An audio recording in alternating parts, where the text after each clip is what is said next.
आइ हम आलू के अचार बनवा जा रहा छी। ताहि लेल हम ई आलू ल लेलहुँ हाँ। एकरा हम पानि दऽ कऽ उसैन लेबै पहले। एतऽ आलू हम छील के लऽ लेलहुँ हाँ, बढ़िया से उबलि गेल हाँ। तऽ ई सबटा के छील लेलहुँ हाँ। आब एकरा हम चाकू से पीस पीस जेना काटि देबै। छोट छोट पीस कऽ के एकरा हम एना कऽ के सबटा आलू के काटि लेब। एतऽ सबटा आलू के हम पीस पीस में काटि लेलहुँ।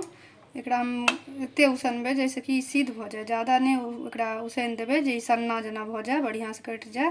ताहि हिसाब से आब एहिमे हम 1 चम्मच रैंची से बुकि कऽ लऽ लेलहुँ, जकरा काला सरसों सेहो कहि सकै छियै, रैंची अपना सब कहै छियै। आ ई स्वाद अनुसार नून लऽ लेलहुँ हाँ। ई कनिक मिर्च पाउडर लऽ लेलहुँ हाँ। एकरा सबके एहिमे खसा देबै। ई आधा नींबू लऽ लेलियै हाँ, सेहो एकरा निचोड़ि देबै, एहिमे गाड़ि देबै बढ़िया से। तकर बाद ई 2 चम्मच हम सरसों तेल लऽ लेलहुँ हाँ। अचार एकर नामे छै, ताहिमे सरसों तेल पड़तै। तऽ 2 चम्मच हम सरसों तेल लऽ लेलहुँ हाँ। और हम कनी धनिया सेहो काटि कऽ एहिमे दऽ देलहुँ हाँ। अब ई सबटा के बढ़िया से मिला दै के छै।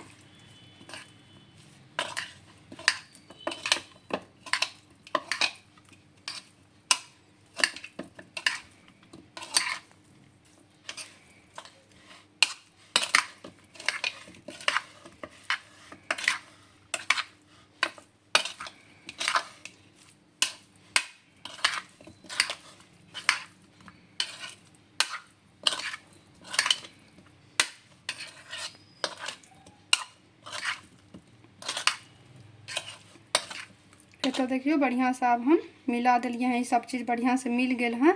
अब एकरा हम झाँप कर 10 मिनट छोड़ देवे। तकर बाद एकरा हम चाउर के रोटी संगे खेबे तो बहुत सुंदर लागत। बहुत निक लागत। देखियो कते सुंदर आलू के अचार बन के ही तैयार भ गेल। देखियो ये पूरा कते निक लाग रहा है। पूरा बढ़िया से बन गए। ई वीडियो के पूरा जरूर देखबे और अहाँ सब अचार बना के जरूर खाएब। और इस चैनल के अगर सब्सक्राइब नहीं केलहुँ हाँ तो जल्दी से सब्सक्राइब कर देबे।